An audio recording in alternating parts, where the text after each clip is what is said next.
Hello, I'm Dr. Charlie Collins. Let's talk about research methods. Today I'm going to talk about the role of science in social science research. I will discuss first the scientific process, second deductive and inductive logic in the social sciences, and third the possibilities and limitations of social science inquiry. Before we jump into the scientific process, let's use a running example of conformity theory from social psychology. Conformity theory states that individuals will tend to yield or conform to group norms. Starting in the 1950s, Solomon Asch, ASCH, conducted a series of experiments testing this phenomenon.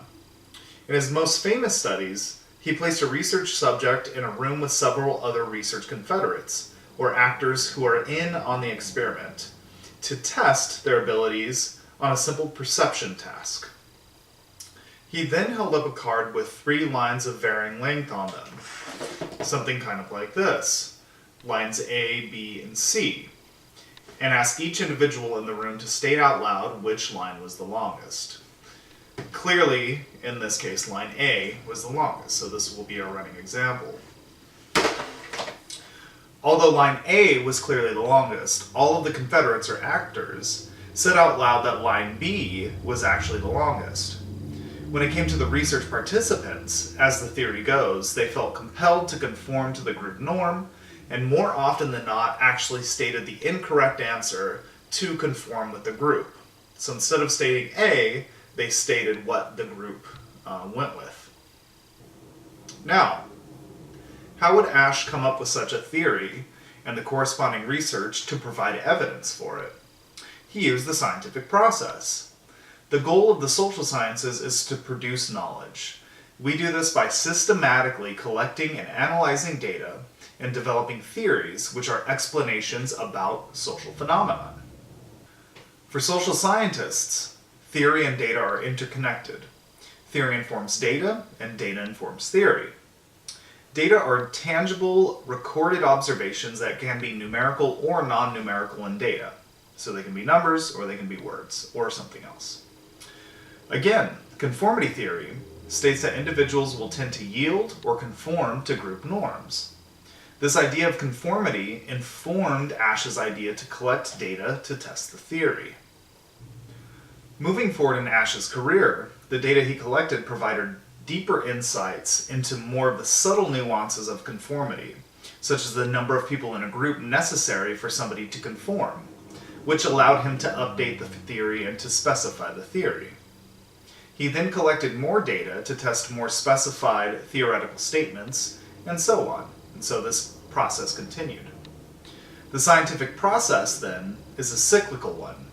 Data informs theory, and theory informs data.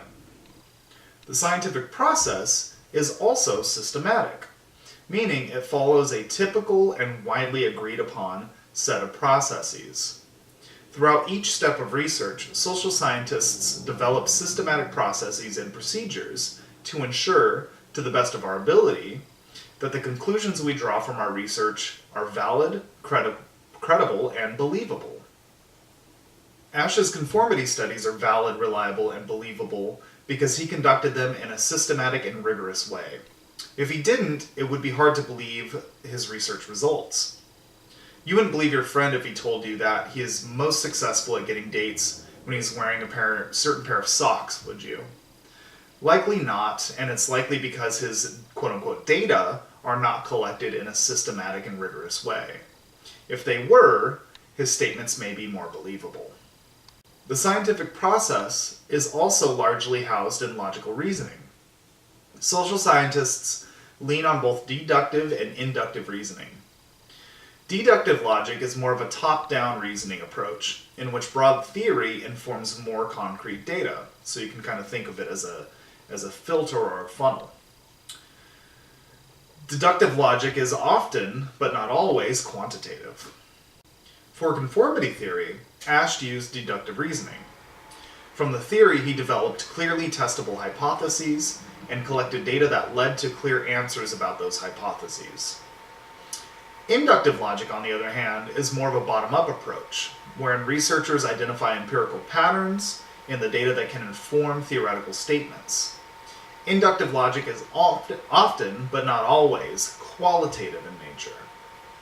To add to something like conformity theory, a researcher may observe through systematic data collection that people from, let's say, non-Anglo cultures seem to conform to social norms to a lesser degree than those from Anglo cultures. This may lead to an amendment to conformity theory that contends that conformity may be culturally dependent. Therefore, inductive logic and deductive logic is not mutually exclusive in the scientific research process. They inform different components of the theory and data collection process. Although the goal of the social sciences is to create knowledge through systematic observation and theory development, it is conducted by fallible humans in a certain social, historical, and cultural context. As social scientists, we strive to make our science as rigorous and informative as possible. But as humans, we make mistakes, which can invalidate scientific results. On the more extreme side, we've had researchers literally make up data and publish false results. On the less extreme side, we have small errors in data analysis and data coding, for example. We also conduct our science in a social context.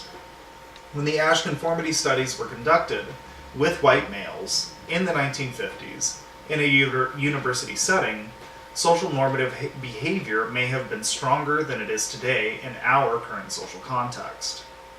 Therefore, as scientists, we are constantly updating, tinkering, testing, and perfecting our science.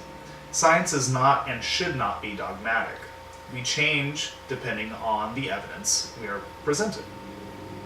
That is all we have today for this discussion on research methods. By now, you should be familiar with the scientific process, deductive and inductive logic in the social sciences, and the possibilities and limits of social scientific inquiry. Thank you for watching. I'm Professor Charlie Collins, and I'll see you next time.